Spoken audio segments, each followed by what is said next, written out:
Yeah, thank you all for joining us today.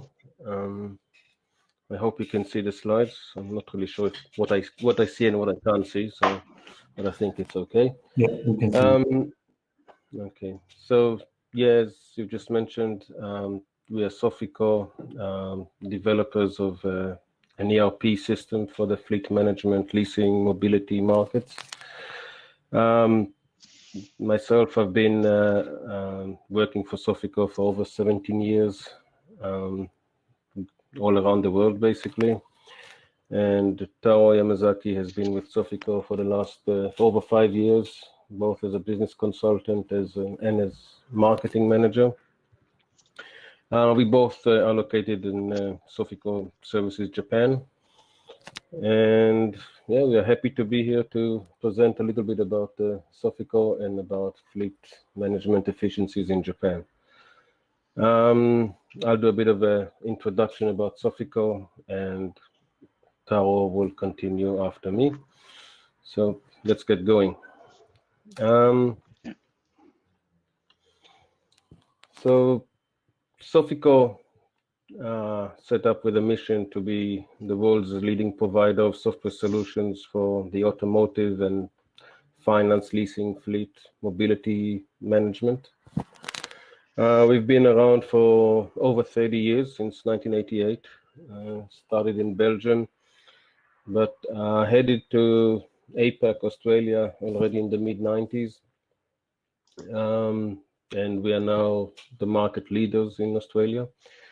In the last decade, we've set foot in other APAC countries, first in Japan, and slowly rolled out also in countries like Thailand, South Korea, and hopefully Malaysia in the next couple of months or so.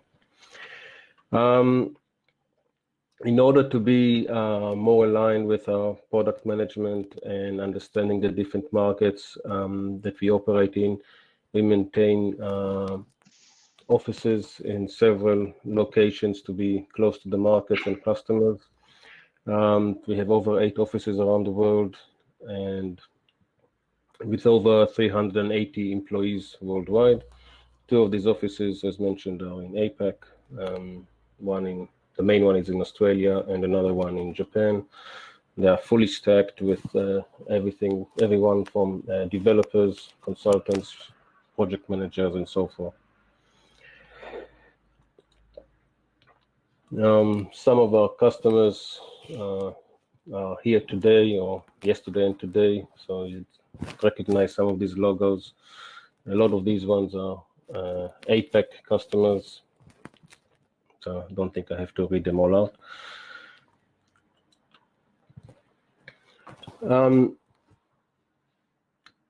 In today's world, the product boundaries are becoming more and more blurry and require an ever-increasing flexibility in service offering. Full service lease products offered to private individuals, loan products combined additional services, retail products, for example, now are being offered with maintenance or insurance. Retail operators are seeking more fleet businesses. And Sofico is recognized that it has to be able to offer a solution that unifies all these applications into one platform. There's numerous different business lines, but at the end of the day, they're all related around a vehicle, or in today's world, even mobility, which doesn't have to be an actual physical vehicle. They all are data-driven, all require integration, and all need to be extendable to be able to connect to as many systems as possible. When it comes to technology, Sofico and our product Miles is top of on the front end of the technology used in today's world. Miles integrates with cloud services. It could be hosted on premises or in the cloud. you can leverage cloud computing to implement this additional self-service BIs, analytics, dashboards, and so forth. You can include a combined report, for example, of having telematics data from one hand and fleet data on the other hand without a lot of complexity. So that's the main focus of Sofico and our product that we are trying to offer in all over the world and in APAC in specific. I will now pass on the keys to Taro to talk a little bit more about the Japan characteristics. Yes. Taro, over to you. Hi, thanks, Ilan, and good evening, everyone. Thanks again for joining our session today. For my part, I would like to walk you through in Japan car lease market and its characteristics. So onto the next slide. Yeah, thank you. So about this picture, which is relatively an old one, should be taken sometime during the 50s and the 60s. And it already shows or showing how unique Japan is in a way, where a burly sumo wrestler buying a light car that he wouldn't possibly fit in. So to take a quick a glimpse at the history of auto lease market in Japan. The first auto lease contract in Japan is set to be made in 1963. It was leased by a company named Japan Lease International, which was later merged by GE Capital, if I'm correct.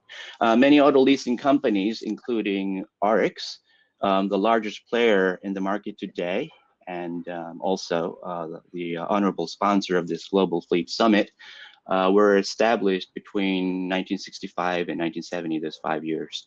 It was an emerging market during those years. Over half a century, auto leasing business has evolved, shaping itself to fit the market along the way, which some of them might appear unique in a way leasing business is performed. We'd like to show you some examples in this session. So when it comes to Japanese car lease market, you're basically talking about corporate lease. In fact, corporate lease outweighs private lease in terms of contracts by 9-to-1 ratio. Private lease, on the other hand, isn't so common in Japan, as most private purchase would use some sort of a retail solution via the dealerships. The overall lease market is still growing, but private lease is actually growing faster. Statistically speaking, the total number of leased vehicles in 2020 last year was around 3.9 million, of which private lease being 407,000 contracts. And private lease, if you look at figures from 2016, it was around 187,000. So it's basically doubled just over 4 years. Auto leasing contracts in Japan tend to be relatively long, where 60 months would be a typical contract period, as we see it. Lease or releasing is very popular. It's common for a car used for more than even 5 years and being leased again. Most cars on corporate lease are located on company ground, and users are required to get there by public transportation. So there could be a case where an employee having to drive his own car to the station, taking a train to his office, picking up a company car and route for sales during the day, coming back to the office in the evening, taking the train again, and drive his own car back home. Using a company car for private use isn't so popular. There isn't much benefit found.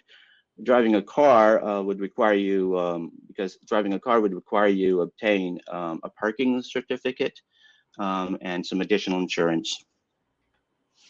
And to add one more on this slide, IFRS, the accounting system, is still in a study phase and hasn't been adopted by the industry, the auto leasing industry.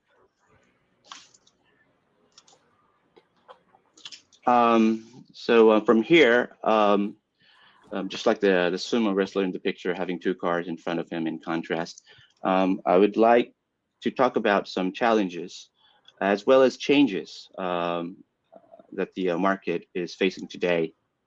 Some of the challenges can be considered unique, but it doesn't mean it is static, since changes are happening too.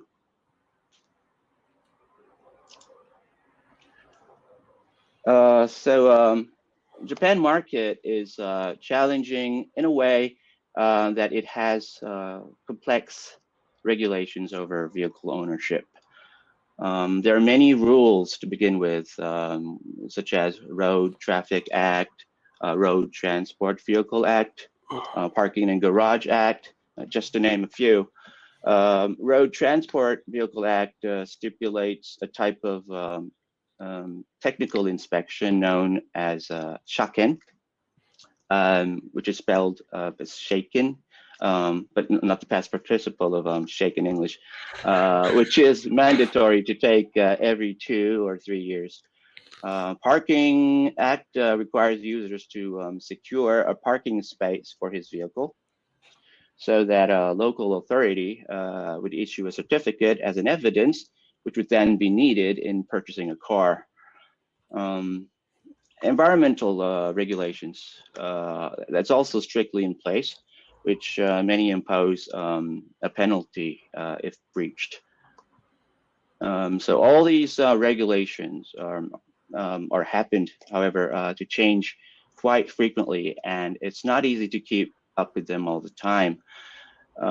Where coping with all the above is already cumbersome to manage, we should also know that most of the process has been paper-based, which adds even more burdens for keeping a vehicle.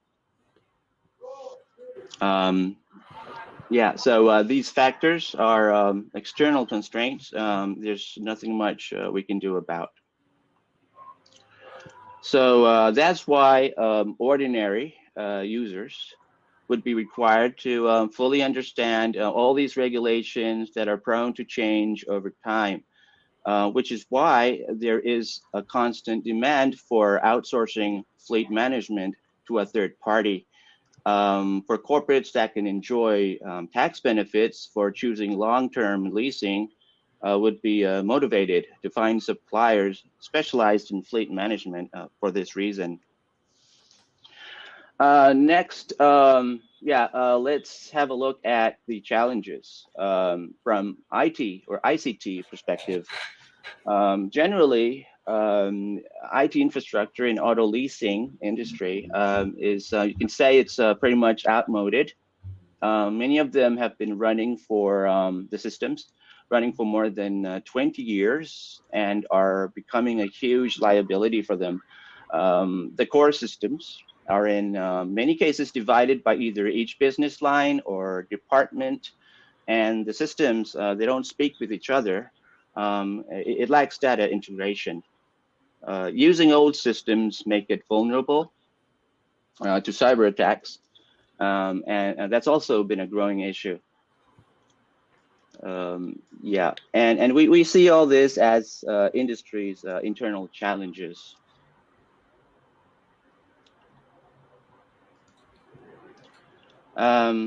While we are facing all these challenges, Japan is not just sitting on them. The government warns that the economy would lose 120 20 billion in US dollars annually after 2025, unless IT systems of Japanese companies are revamped. We can observe certain initiatives are ongoing in tackling them. The government is actively providing guidelines for cross-industrial data collection, utilization, and analysis in order to accelerate digitalization. It's a tongue twister, digitalization, also upgrading backbone power systems. More vehicle-related services are becoming available online, including digital check-in, the technical inspection, and electronic invoices and payments and so on. What remains to be seen, though, is whether the industries, including auto leasing, can be elastic and even fast enough to adapt to these changes. Yeah. So in one of our previous slides, we introduced you a set of complexities found in the auto leasing industry. And this is exactly where ICT could kick in. Yep, that could reshape the business in all directions, tackling the lingering issues the industry has been struggling with for so many years. For instance, solutions like electronic documents, e-docs, and automated workflows, they could largely reduce cumbersome paperwork that accounts for a large portion of business process.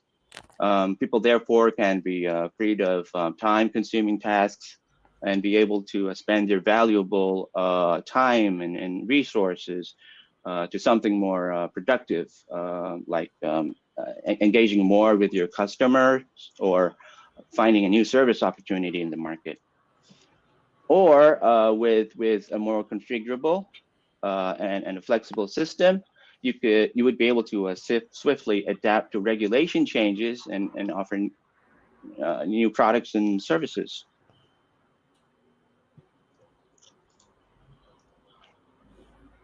So we see that Japan is now in a transitional phase towards a new era. Digital transformation is marching on. Shaken, or technical inspection, that is becoming available online. Invoices, they're electronic. The digital format used for bank transfer is going to carry a lot more information, so that assigning payments to invoices could become drastically more accurate. All these technological enhancements are rapidly unfolding and are reshaping the future as we speak. And for any company, adapting to dynamically changing business environment has become the key to survival more than ever. And when Japan enters the digital age with more companies harnessed with future-proof solutions, it will unlock a new dynamic and generate wider business opportunities. Right. Yeah. As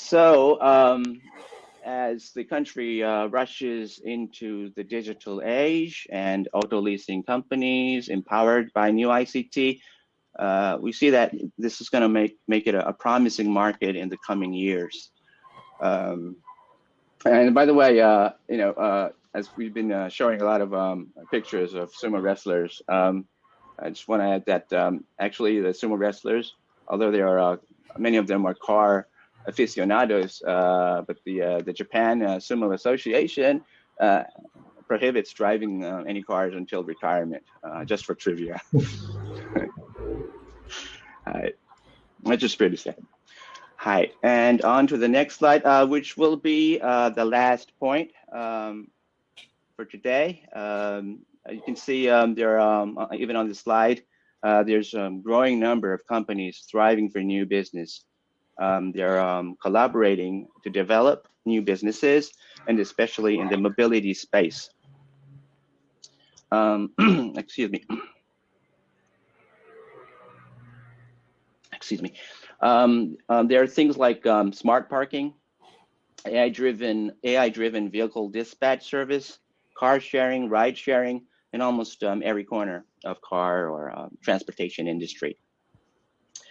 Monet Consortium, the one sitting on the top of this slide, for instance, has now grown into the largest organization with 640 companies signed up for finding business opportunities together and co-developing technologies in the MaaS space, mobility as a service, and they're aiming to create a single platform for MaaS, and that all other systems could link via standard API.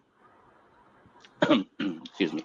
So you can say that although Japan is facing many challenges, there are yet many initiatives that are opening doors to more companies.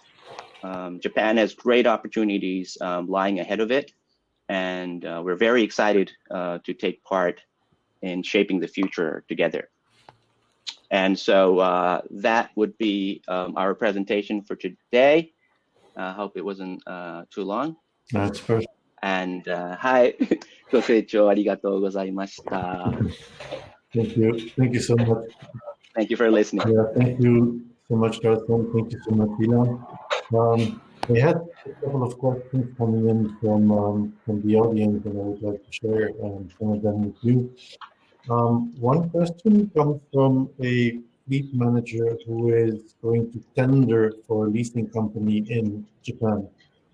So their fleet has been operating in full supply for a large number of years, and the fleet manager thinks it makes sense to challenge that leasing company and potentially move to a different leasing company. Now, we know that it's not as easy in Japan as it would be in Europe, right? It's not just doing a tender and switching. Can you talk a little bit more to, the relationships that a fleet manager should have with a Japanese provider and the difficulties in switching providers?